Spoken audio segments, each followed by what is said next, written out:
আছে। তো প্রথমে মা বাবারটা দেখাই, আনবক্সিং করছি।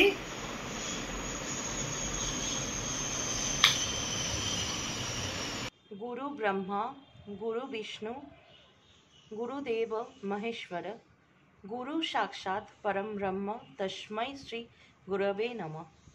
নমস্কার, আমি দেবলীনা চলে এসেছি দ্য ফেয়ারি টেল অফ দেবরূপের আরও একটা নতুন ব্লগ নিয়ে। একটা নতুন অধ্যায় শুরু করতে চলেছি আপনাদের সকলকে সাথে করে, আপনাদের সকলের হাত ধরে। শুভ গুরু পূর্ণিমার শুভেচ্ছা আপনাদের সকলকে। আমার আজকে অনেক সকাল সকাল স্নান হয়ে গেছে, বুঝতেই পারছেন বাড়িতে গুরু পূর্ণিমার পুজো আছে। প্রত্যেক পূর্ণিমাতে তো বাড়িতে পুজো মা করেই, এছাড়া আজকে তো স্পেশাল বিকজ গুরু পূর্ণিমা আছে, তো সেই জন্য পুজো হবে আর কি। বিশেষ এই পুজোগুলোর দিনে না মানে বাড়ির একটা পরিবেশটাই খুব সুন্দর, একটা অন্যরকম লাগে, একটা খুব পজিটিভ একটা ভাইব্রেশন বলুন, একটা পজিটিভ এনার্জি বলুন, সেটা বাড়িতে থাকে। আর আজ সকাল সকালেই আমার স্নান হয়ে গেছে। স্নান টান করে একদম খাওয়ার আগেই আমি কিন্তু বাবা মাকে প্রণাম করে নিয়েছি, কারণ আমার জীবনে প্রথম একং এবং অদ্বিতীয় গুরু হিসাবে সমস্ত শিক্ষককে আমি শ্রদ্ধা জানিয়ে বলছি, পরম গুরু হিসাবে আমি আমার মা বাবাকেই মানি। এটা একদম প্রথম থেকে, মানে যবে থেকে আমি এই বিষয়ে আমার সেন্স হয়েছে, জ্ঞান এসছে, তবে থেকে এই দিনটা আমি বাবা মাকে অন্যরকমভাবে মানে রেসপেক্ট জানাই, প্রণাম করি। বা কিছু একটু আমি জানি দেওয়ার মাধ্যমে, গিফট দেওয়ার মাধ্যমে এটা কোনো কিছুই না, শ্রদ্ধা এবং আন্তরিকতাটাই আসল। সেটা তো আমার মধ্যে আছেই, সমস্ত সন্তানের তার বাবা মার প্রতি থাকে। তবুও চেষ্টা করি এই দিন ছোটোখাটো একটু কিছু গিফট দেওয়ার জন্য। এবং তার সাথে সাথে বিয়ের পর থেকে কিন্তু ওকেও আমি এই দিনে প্রণাম করি।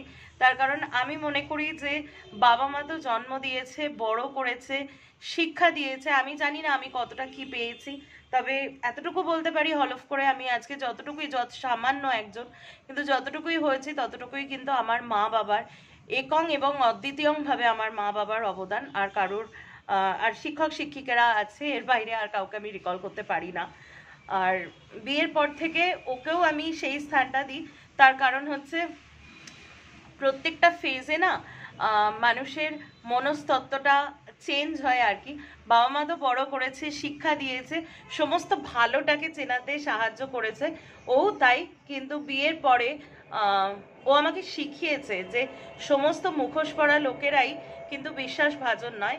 তাদের মধ্যে মানে যে অন্য সত্তা, তারা যে ভীষণ অ্যানয়িং।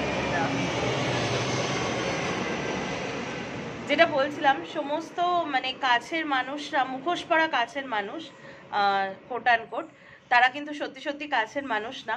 তাদের ভেতরে যে একটা অন্য সত্তা, অন্য অভিসন্ধির বসবাস আছে, সেই বিষয়গুলো কিন্তু ওর কাছ থেকে আমি শিখেছি। আমি সত্যিই বলছি, আমি এত ভালো মানুষ চিনতাম না, কিন্তু বিয়ের পরে আমি চিনতে শিখেছি।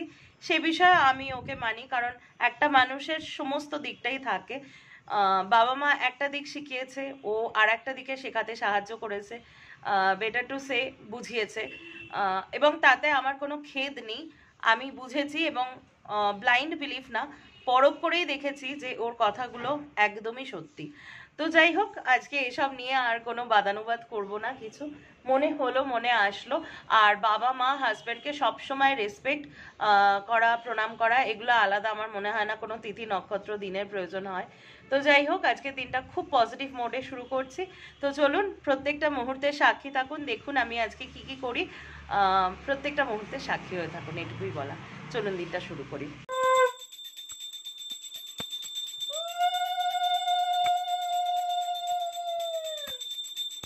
এই যে দেখুন, গুরু পূর্ণিমার পুজো হয়ে গেল বাড়িতে।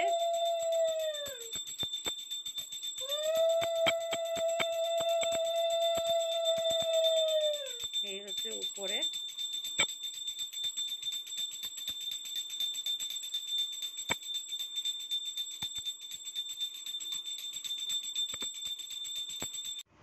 এই যে সামনে থেকে দেখাচ্ছি, এই হচ্ছে আজকের পুজো।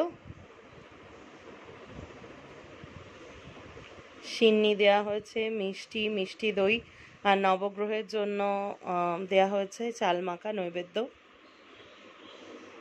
আর এই যে গোল্লা বসেছে সব থেকে বড় প্লেট নিয়ে।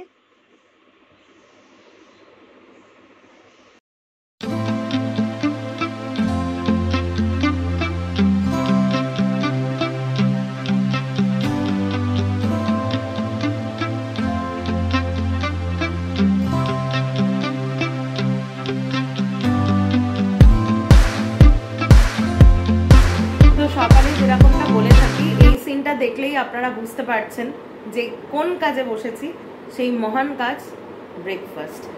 তো আজকে আছে হচ্ছে আলু পরাঠা, আর তার সাথে হচ্ছে টক দই আর রেড টমেটো সস। এই টমেটো সসটা কিন্তু শীতকালে মা তৈরি করে নিজে হাতে। আমাদের ফ্ল্যাটের ছাদের কাছে প্রচুর টমেটো গাছ বাবা লাগায়, টমেটো হয় প্রায় 2-3 কিলো মতো টমেটো হয়, বিগত 2-3 বছর ধরে হচ্ছে, সেই হিসাবেই বলছি। আর মা সমস্ত টমেটো বাবাকে দিয়ে তুলিয়ে টমেটো কেচাপ বানায়, যেটা অলমোস্ট আমাদের সারা বছর হয়ে যায়। এবং টমেটো কেচাপটা বিভিন্ন, কোনোটা ননভেজ, যেমন আমি যতদূর জানি, আমি অতটা ডিটেলসে জানি না, আমি দেখেছি রসুন দেওয়া থাকে, কোনোটা একদম ভেজ আর কি রসুন ছাড়া, এরকম বিভিন্নভাবে বানায়, প্রায় 2-3 টাইপের বানায়, 2-3 প্রকারের। তো এবার শীতকাল আসলে আমি দেখাবো, বাবাও হেল্প করে, মা বাবা কীরকমভাবে সারা বছরের জন্য টমেটো কেচাপ বানায়। তো সেই টমেটো কেচাপ আর দইটা হচ্ছে আউটসোর্স করেছে, বাইরের দই। আর আলু পরোটাটা মা দারুণ বানায়, আর ও তো ভালো খায়, আপনারা তো বুঝতেই পারছেন। শনি রবিবারে ব্রেকফাস্ট মানে এই ধরনের লুচি পরোটা, আলু পরোটা এই ধরনেরই হয়। তো চটপট এখন ব্রেকফাস্টটা করে নিই। আর এখন যখন এই ব্লগটা আপনারা দেখছেন, ততক্ষণে নিশ্চয়ই উড়িষ্যার শাড়ির ব্লগটা আপনারা দেখে ফেলেছেন। তো কেমন লাগলো আপনাদের? নিশ্চয়ই ভালো লেগেছে। ভালো লাগলে আপনাদের রেসপন্স দেখে তো আমি বুঝতেই পারবো। আমি কিন্তু আরও অনেক স্টেটের শাড়ি দেখাবো, যেমন মহারাষ্ট্রের শাড়ি, যেরকম এই মুহূর্তে নামটা ভুলে যাচ্ছি, আমি যখন বলতে যাই তখন নামটা ভুলে যাই। আরও একটা কথা, হ্যাঁ, একটা ডিসক্লেমার দেওয়া আছে। দেখুন, কালকে যখন উড়িষ্যার শাড়ি দেখাচ্ছিলাম, এতটাই রাত হয়ে গেছিলো, ও বারবার ডিনারের জন্য ছটফট করছিল, ন্যাচারাল ব্যাপার, ক্যামেরা করছিল। আমার না মুখ ফোকসকে বারবার বোমকাইটা বালুচুরি হয়ে যাচ্ছিল, ওটা প্লিজ একটু মার্জনা করে দেবেন। ওটা সম্বলপুরি বোমকাই হবে বা উড়িষ্যার বোমকাই হবে। আর মহারাষ্ট্রের শাড়িটার নাম আমি একদম ভুলে মেরে দিয়েছি, পরে যখন মনে পড়বে তখন আপনাদের বলে দেবো। আপাতত ব্রেকফাস্টটা করে নিই। কি করছো বাবা? এগুলো খাবার দিচ্ছ? খাবার দিচ্ছি, কি কি খাবার দিচ্ছ একটু বলে দাও। এক্সটেন্ডেড ফ্যামিলি মেম্বার্স যারা আমাদের আছেন তারাও জানবে। সিউইড। সিউইড এটা দিলে কি হয়? এটা হচ্ছে মাইক্রোনিউট্রিয়েন্ট, অনুখাদ্য। এটা একটু বলো, এটা কিভাবে দেবে? এটা দুধেও দেওয়া যায়, আবার ওই গুঁড়োগুলো এমনিতেও দেওয়া যায়, লিকুইডও পাওয়া যায়। লিকুইডটা গুলে দিতে হয়, স্প্রে করা যায়, গোড়ায় দিতে দেওয়া যায়। এটা দিলে মানে ফল ভালো হবে, ফল ফুল যেটা মাইক্রোনিউট্রিয়েন্ট হচ্ছে অনুখাদ্য, এটার মধ্যে খনিজ মিনারেল সব কিছুই আছে। ঠিক আছে, সব গাছে দেবে মানে এখানকার সব গাছ? হ্যাঁ, সবারই লাগে, সমস্ত গাছেই লাগে। আমাদের যেরকম শরীরে লাগে, এটা শরীরেও লাগে।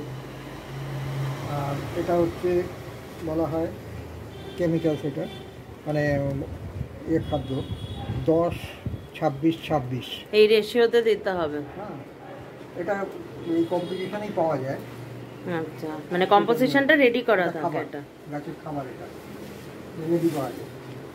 বাবা, গাছের ব্যাপারটা আমি অতটা বুঝি না, সেই জন্য গাছের চেহারাগুলো কিন্তু।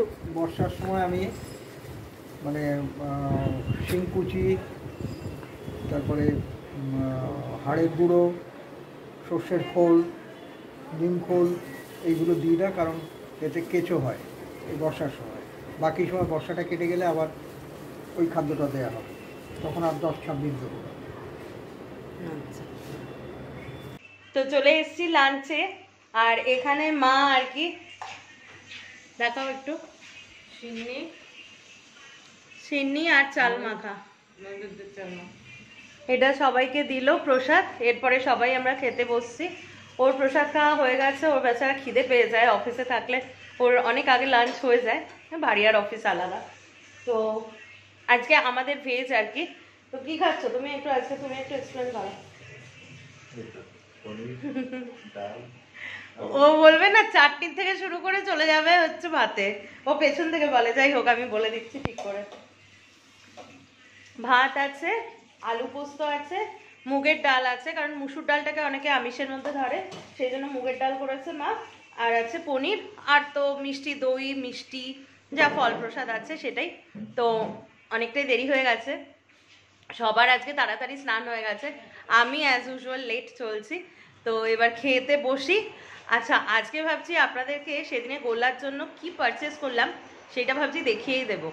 তো খেয়ে দিয়ে নিই, দেখি সন্ধ্যেবেলার দিকে চাটা খাওয়া হোক, তারপরে ওগুলো নিয়ে বসবো। আমারও খুব একটা ভালো করে এখনও দেখা হয়নি।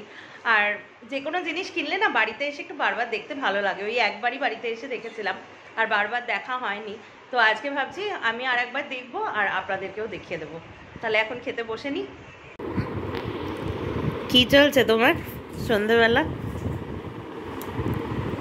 একটু দেখাই, কি চলছে তোমার এটা? আজ বেস্ট তো যেন ফ্রেঞ্চ ফ্রাই ঠিক তুমি দিলে কেন একটু বলো on camera. Guru Purnima special. তুমি আমার গুরু? আমি যে তোমাকে প্রণাম করেছি সেটা একটু বলো। আমি বলেছি, কেউ বিশ্বাস করবে না, বাট এটাই ফ্যাক্ট। তাহলে এই ট্রিটটা অন ক্যামেরায় থাকলো, তাহলে আমি শিষ্য হওয়ার ট্রিটটা কবে পাবো? সবসময় দেওয়া হয় সিস্টার। ও বাবা, নেক্সট স্যাটারডেতে যেন শিষ্য হওয়ার ট্রিটটা পাই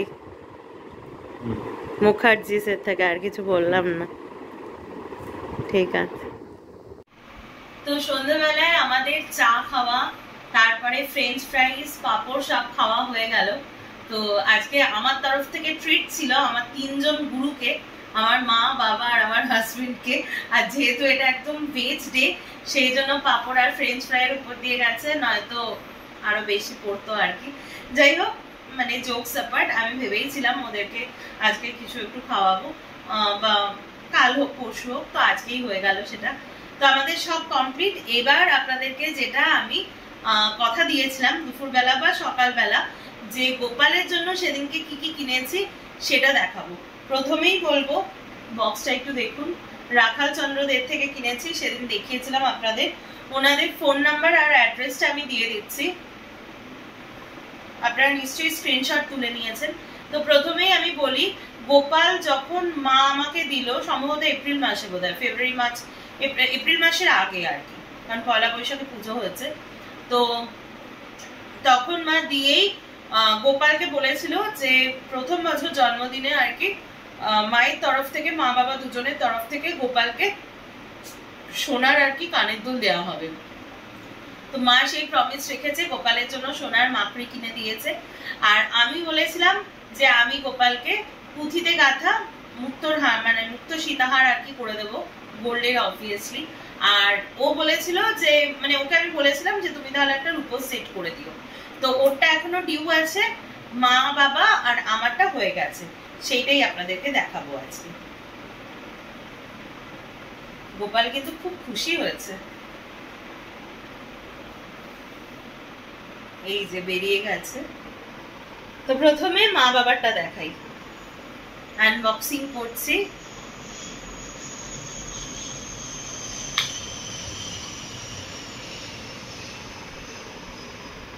এই যে, এই হচ্ছে দুটো সোনার মাকড়ি, আমি হাতে নিয়ে একটু দেখাচ্ছি তাহলে আপনারা বুঝতে পারবেন। এই হচ্ছে সোনার মাকড়ি দুটো, ওর কানে একদম সেট। যেহেতু এটা ঠাকুরের জিনিস, আমি দাম বলবো না, তবে ওয়েটটা বলে দিচ্ছি, 0.620 গ্রাম, মানে 620 মিলিগ্রামের আর কি, দুটো মিলিয়ে ওয়েট আছে। আর সেদিনকে সোনার দাম ছিল, মানে আমরা যেদিনকে গেছিলাম একদম কাটায় 70,000 পার 10 গ্রাম, মানে 7,000 টাকা পার গ্রাম ছিল। তবে ওনারা আমাকে অনেকটাই ডিসকাউন্ট দিয়েছেন আর কি, সেটা আমি পরেই বললাম। খুব কিউট হয়েছে মাকড়ি দুটো, সবসময় পরে থাকার জন্য আর কি, খুব সুন্দর হয়েছে। তো এই দুটো হচ্ছে দাদা দিদুর তরফ থেকে গোল্লা পেয়েছে, মানে এখনো হাতে পায়নিও, জন্মদিনের দিন পাবে। আর এইটা দিয়েছে হচ্ছে গোপালের মাম্মা, এই যে, ভালো করে দেখাই একটু, এইটা হচ্ছে আমার ছেলের সীতাহার। আমি একটু হাতে নিয়ে দেখাই, অসম্ভব সুন্দর লেগেছে। এইটা সীতাহারটা। আপনাদের যাদের ভালো লাগছে মুক্ত মনে স্ক্রিনশট নিতে পারেন আপনাদের গোপালের জন্য বা অন্য কোনো যে ঠাকুরকে আপনারা মানেন।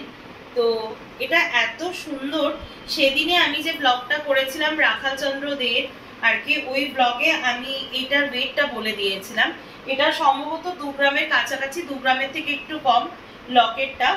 আর এটা ওনারা জায়গায় দাঁড়িয়ে মুক্ততে গেঁথে দিয়েছিলেন।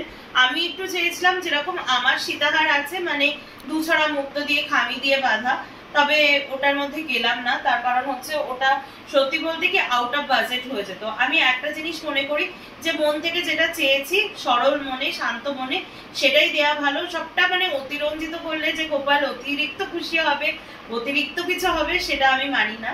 যে বাজেট আমার ছিল একদম সেই বাজেটের মধ্যেই হয়ে গেছে। আর ওনারাও আমাকে এই বুদ্ধিটা দিলেন যে পরবর্তীকালে আপনি টাসেল দিয়ে পড়াতে পারেন, বা পরবর্তীকালে আপনার যদি মনে হয় সোনার চেন করে এইখানে 2টো আংটা দিয়ে সোনার চেন লকেট করে দিতে পারেন, সেই অনেকগুলো অপশন তাহলে এটা থাকবে। তো সেই জন্য আমি 1 ছড়া মুক্ত দিয়ে গেঁথেছি। মুক্তটারও কোয়ালিটি খুব সুন্দর। আর এটা হচ্ছে, আর একবার দেখিয়ে দিচ্ছি, এইটা হচ্ছে লকেটটা। তো এটাও আমি দাম বলছি না, আপনারা ওই ব্লগটা অবশ্যই দেখবেন। পার্টিকুলারলি এই আইটেমটার মানে এই লকেটটার ওয়েট বলা রয়েছে। আবারও বলছি, ওই দিন সোনার দাম ছিল হচ্ছে 70,000 পার 10 গ্রাম, 70,000 টাকা পার 10 গ্রামের দাম ছিল। আর ওনারা আমাকে কিছু কনসিডার করেছেন যেহেতু গোপালের গয়না মেকিং চার্জে। এছাড়াও মানে যেটা ওনাদের মোটামুটি মেকিং চার্জ থাকে ছোট জিনিসে 18%, 18% মেকিং চার্জ থাকে। আর সবাই জানেন 3% হচ্ছে জিএসটি থাকে, আর হলমার্ক চার্জেস পার পিসে 45 টাকা থাকে। তো এবার আপনারা আপনাদের মতো করে ক্যালকুলেশন করে নেবেন। ঠাকুরের জিনিসে আমি দাম বলবো না। তো আমার মনে হয় আমার গোপাল খুব খুশি হবে আমার গোল্লা এই গিফটটা পেয়ে।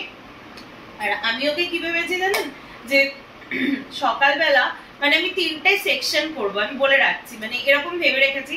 জানি না গোপালের ইচ্ছায় কতটা কি করে উঠতে পারবো আমরা সবাই আর কি, নিশ্চয়ই ভালো হবে।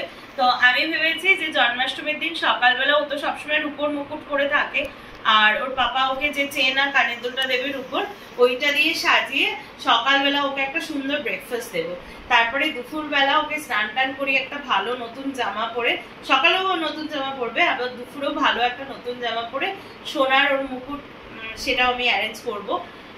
সোনার মুকুট দিয়ে সোনার কানের দুল সোনার হার পরে ও দুপুরবেলা খেতে বসবে। আর সন্ধ্যেবেলা একটা এগলেস কেক আনবো, যেটা ওর আরো যে গোপাল ফ্রেন্ডসরা আছে আমার ঘরে তাদেরকে নিয়ে ও কেক কাটিং করবে।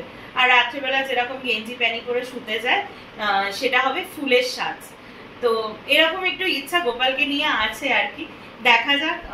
ইচ্ছাটা শেয়ার করলাম, কতটা কি করে উঠতে পারি। যাই হোক, এই ছিল গোপালের গয়না। আরো যখন রূপোর ওটা নিয়ে আসবে তখনও সেটা আপনাদের দেখাবো, সবটাই আপনাদের। তো চলে এসছি মার ঘরে আর কি। রাত্রেবেলা চুলটা একটু মার কাছ থেকে বাঁধি। এই সেদিনকে আপনাদেরকে একটা ব্লগে বলছিলাম যে অ্যামাজন থেকে একটা জিনিস আর কি ডেলিভারি নিয়েছি। জিনিসটা একটু ডিসপিউটেড হলেও কাজ চলে যাবে। এই হচ্ছে সেই হেয়ার ব্রাশটা, দিস ইজ ফ্রম আগারো। মা একটু দেখাও, একটু সোজা করে আমার হাতে একটু দাও, আমি স্ট্যান্ডটা না নিয়ে কথা বলছি। তো এই হচ্ছে ব্রাশটা, আমি ভালো করে দেখাচ্ছি। এই ব্রাশের এই যে স্পাইকগুলো এত সুন্দর না, মানে হেয়ারে একটা হালকা মাসাজ হয়, না ব্লাড সার্কুলেশনটা খুব ভালো হয়। This is not a promotional blog. তো আমি এটা নিয়েছি অ্যামাজন থেকে। আমার দাম পড়েছে হচ্ছে with delivery charge 40 rupees delivery চার্জে 270 টাকা আমার নিয়েছে আর কি। কিন্তু জিনিসটার মানে কয়েকটা স্পাইক ওর মধ্যে মিসিং আছে, কিন্তু জিনিসটা কিন্তু খুব ভালো। একটা দুটো মিসিং থাকলে খুব একটা অসুবিধা হয় না, যার জন্য আমি আর কিছু বলিনি। কিন্তু জিনিসটা আমি ইউজ করছি, এমনি শক্তপোক্ত না মা হ্যান্ডেলটা, এবং জিনিসটা খুব ভালো, মাও ইউজ করছে। আর চুলটা না মানে যাদের একটু এর ধরনের, আমার যেরকম যতই বোটক্স করি, যদিও লাস্ট ইয়ারের মানে বোটক্সটা ভালো হয়নি, তবুও একটু যাদের চুলটা একটু হালকা কার্স আছে বা একটু রাফ হর্স আছে, তাদের জট পড়ে চুলে। আর এমনি চিরুনি দিয়ে জট ছাড়ানো মানে খুবই বেদনাদায়ক। যদিও মা খুব জেন্টল হাতে করে বলে আমার লাগে না, আমি ইন জেনারেল বলছি। কিন্তু এটা দিলে জটটা কিন্তু, তুমি কি বলো মা, খুব তাড়াতাড়ি জট ছাড়িয়ে যায়। মানে কেউ যদি মনে করে যে নিজে নিজে করবে তার পক্ষেও সম্ভব। তো সেই জন্য আমি এটা রেকমেন্ড করছি, মানে আবারও বলছি কোনো প্রমোশনাল ভ্লগ নয়, আমার এটা কিনে ভালো লেগেছে, জ্বরটা খুব ভালো ছাড়ানো যায়, সেই জন্য আমি এটা রেকমেন্ড করছি। তো চুলটা বেঁধে নিই, এরপরে যাব ডিনারে। তারপরে আজকে এই অবধি থাকবে, একটু লেখালেখি করা হয় না আমার 2-3 দিন, হিসেব নিকেশ সব চুলোয় উঠে রয়েছে, সেগুলো নিয়ে বসবো। তাই আজকের ব্লগটা এখানেই কমপ্লিট করছি। ব্লগটা যদি এই অবধি আপনারা দেখছেন, তার মানে ব্লগটা আপনাদের ভালো লেগেছে। আর ভালো লেগে থাকলে কি করতে হবে বলো মা? Please do like, share and subscribe to the fairy tale of Debrup, যাতে আমি দেবলীনা আরও অনেক বেশি ইন্সপায়ার্ড হয়ে আরও নতুন নতুন ব্লগ নিয়ে আপনাদের কাছে আসতে পারি। ততক্ষণের জন্য সকলে ভালো থাকবেন, সুস্থ থাকবেন, শান্তিতে থাকবেন। দেখা হচ্ছে কিন্তু খুব শীঘ্রই কালকে একটা নতুন ব্লগে। ততক্ষণের জন্য বাই, গুড নাইট।